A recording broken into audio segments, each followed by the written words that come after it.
नमस्कार मैत्रिणींनो, आज आपण बनवणार आहोत महाशिवरात्र विशेष सर्वांच्या आवडीचे क्रंची कुरकुरीत असे साबुदाणे वडे।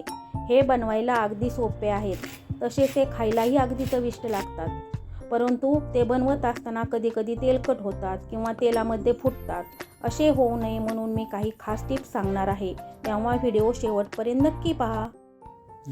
साबुदाणे वडे बनवण्यासाठी मी इथे मीडियम साईजचा साबुदाणा स्वच्छ धुवून 4 ते 5 तास भिजून घेतलेला आहे। फक्त साबुदाणा भिजत असताना एक काळजी घ्यायची, आपल्याला तो जास्त भिजून घ्यायचा नाही। आपण नॉर्मल खिचडीसाठी जो साबुदाणा भिजवतो तसाच आपल्याला भिजून घ्यायचा आहे। आता ह्यामध्ये आपल्याला मध्यम आकाराचे मी 2-3 बटाटे उकडून घेतलेले आहेत, ते घालायचे आहेत। आता बटाटे आपल्याला जास्त बारीक करायचे नाही, ते असे हाताने थोडे असे जाडसर ठेवायचे आहेत।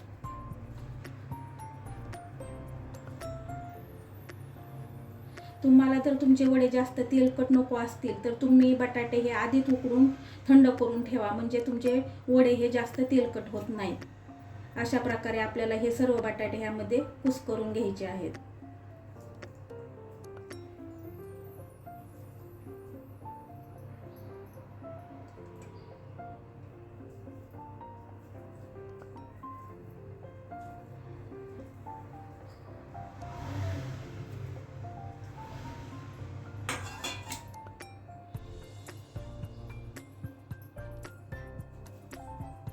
आता यामध्ये मी 4 ते 5 हिरव्या मिरच्या बारीक करून घेतलेल्या आहेत, त्या घालत आहे। तुम्ही यामध्ये जिराही वापरू शकता। यामध्ये चवीनुसार मी थोडीशी साखर घालून घेत आहे। चवीपुरतं थोडंसं मीठ घालून घेत आहे। आणि आपल्या वड्यांना रंग छान येण्यासाठी इथं मी काश्मीरी मिरची पावडर घेतली आहे, ती घालत आहे। इथं मी शेंगदाण्याचा जाडसर कूट करून घेतलेला आहे, ते घालत आहे।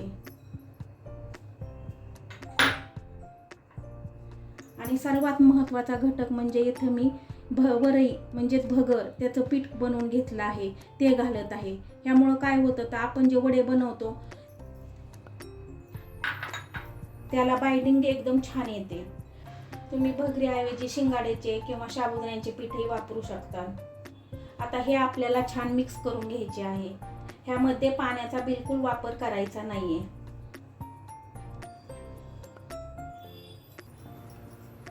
अशा प्रकारे मी इथे सर्व पीठ मळून घेतलेले आहे।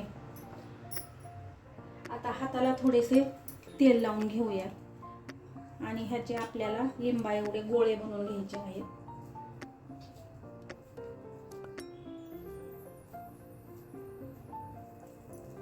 अशा प्रकारे गोळा केल्यानंतर त्याला दोन्ही हातामध्ये धरून असं प्रेस करायचं।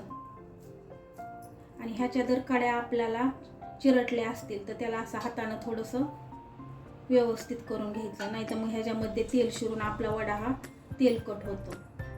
अशा प्रकारे आपल्याला जास्त जाडसर किंवा जास्त पातळ वडा बनवायचा नाही, अशाच प्रकारे आपल्याला सर्व वडे बनवायचे आहेत।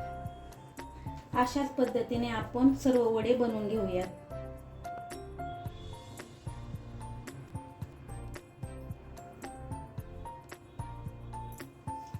अशा प्रकारे मी येथे सर्व वडे बनवून घेतले आहेत। आता आपण हे तळून घेऊयात। आता वडे तळण्यासाठी इथं मी तेल गरम करायला ठेवलेले आहे।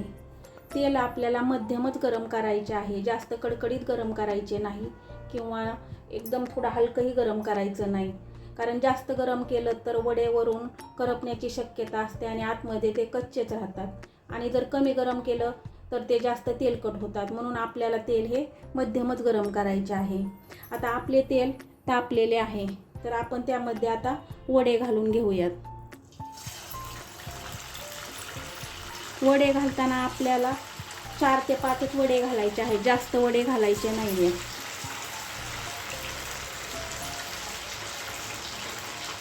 आता हे वडे घातल्यानंतर आपल्याला त्याला लगेच हलवायचे नाही, नाहीतर आपण लगेच हलवलं तर ते फुटतात, म्हणून त्याला थोडंसं सेट होऊन द्यायचं आणि नंतर त्याला हलवायचं आहे। आता आपली एक बाजू भाजलेली आहे, तेव्हा आपण ह्याला आता पलटी मारून घेऊया।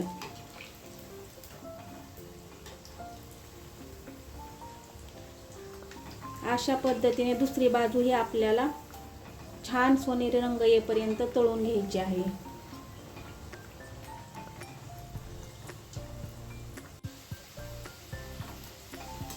आपल्या दुसऱ्या बाजूला एकदम छान सोनेरी रंग आलेला आहे. आता आपण ह्याला काढून घेऊयात.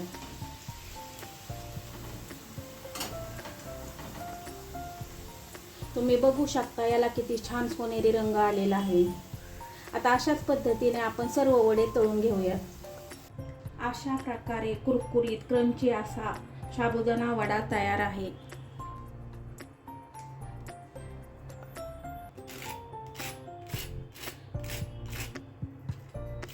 तुम्ही बघू शकता तो किती कुरकुरीत आणि क्रंची झालेला आहे आणि त्याला रंगही खूप सुरेख आलेला आहे.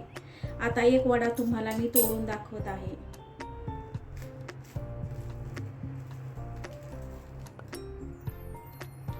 हे बघू शकता तो आतपर्यंत किती मऊ शिजलेला आहे आणि तेलकटही झालेला नाही. तुम्हाला ही रेसिपी आवडली असल्यास एक लाईक करायला विसरू नका आणि चॅनलवर नवीन असाल तर सबस्क्राईब करायला विसरू नका. पुन्हा भेटूया अशाच नवीन रेसिपीसह.